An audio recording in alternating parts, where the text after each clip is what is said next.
David Caggiari, lead singer, leader, initiator of Age of Giants. Welcome. Hey. A few questions just to help us get to know you a little better. You've been around the block a few times, shall we say, with the first band Apartment, highly successful, now transitioning into a new band. Or is this a transition?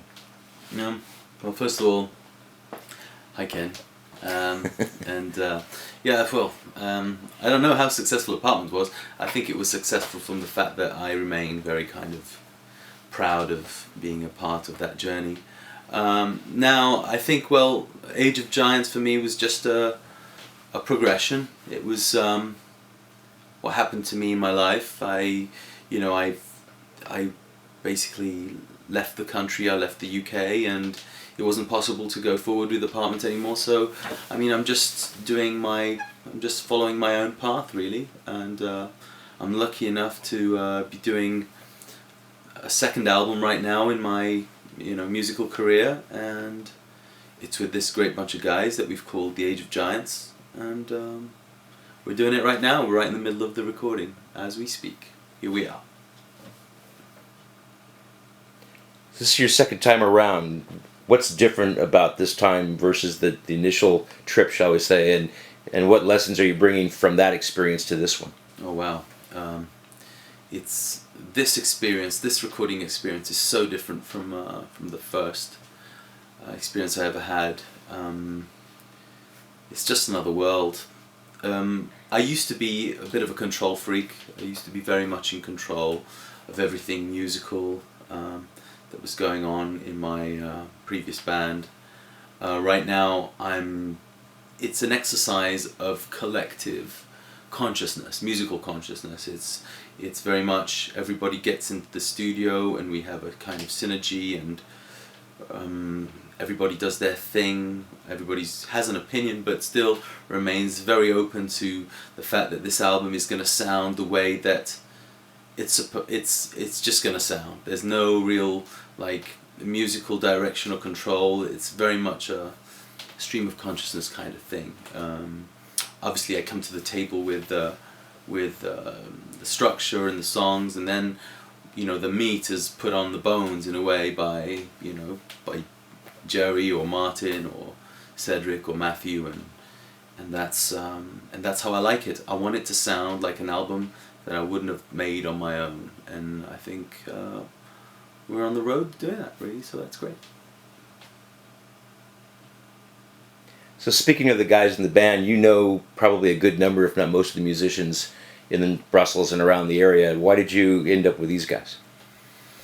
Well, I moved back to Belgium. I lived here in my youth because my mum was in the military, so I kind of lived in various places in my life, and so I lived here while from 14 to 18. Then I went to England and I lived there for a long time, and now I'm back in Belgium and live in Brussels, and I'm lucky enough to take care of a music venue here in Brussels where I play a lot. It's on the Grand Place, and I know so many musicians, and the idea came after a bit for me. I was like, well, if I were to, make a band with, if I were to form a band, who would I want to be in this band? And seriously, these guys were just, they were my first pick, because, well, first of all, musically I respect them massively, and secondly because they're wonderful human beings, and that's just a lucky coincidence that we get on. Although I would have picked them the same for their musical abilities, because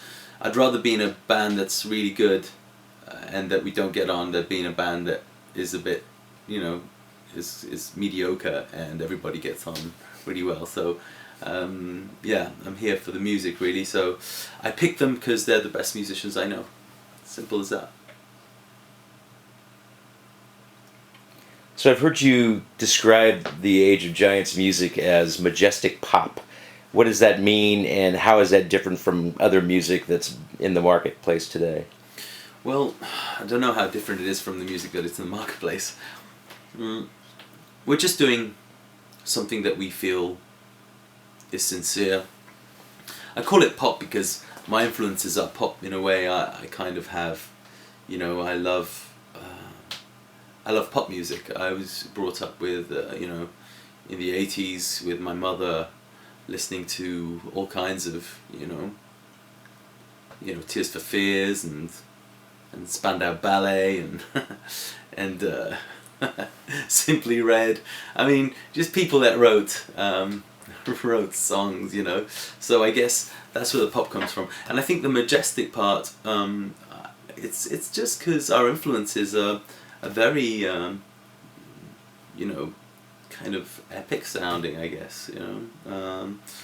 We love swooping music that comes inside and try and tells your story, and that caresses your soul, and that's the artist that we kind of look up to, and I guess that's the kind of music that we want to make. I mean, Cedric in particular, he makes film music, and Matthew is a classically trained pianist, so we have this kind of orchestral goal, in a way, of creating something that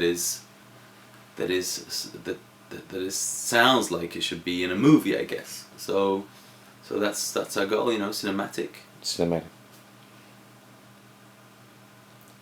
Who are you listening to today when you're not in the studio, not playing yourself? What do you like to put on the headphones? Well, if I listen to an album entirely, I guess I'd listen to not an album like Van Morrison's Astral Weeks or something of the sort. But as far as my everyday, I mean, I love current music. I think it's always very interesting to see what's coming up right now, and there's so many great bands, so much great indie music on right now. I mean, it's a very rich moment. I'm really excited about living in this moment in time, because I think there's some really good stuff out there, and of all genres. If it's really, it could be really homemade recordings to,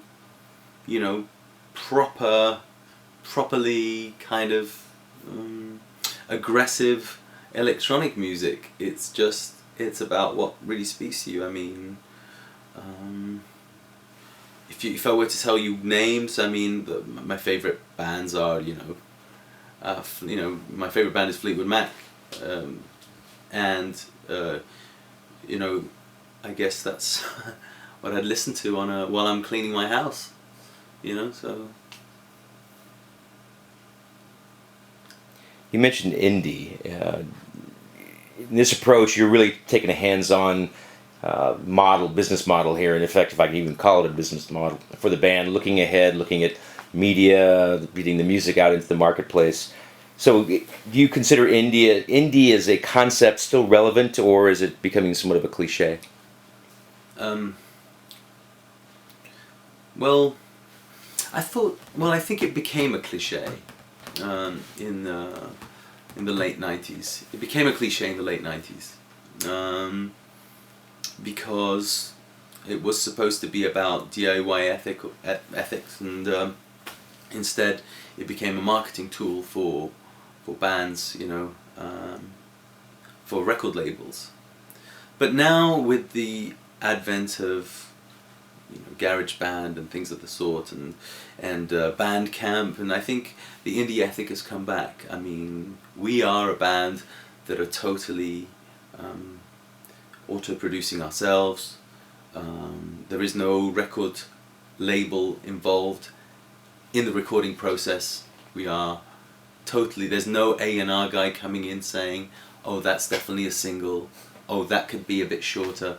We are doing the album that we'd love to make, and I think that's what indie is all about. It's about being independent, and obviously, we want our music to be out there, and we will go through channels to do that. But as far as the artistic process is concerned, I think remaining independent, remaining indie is very important. So that.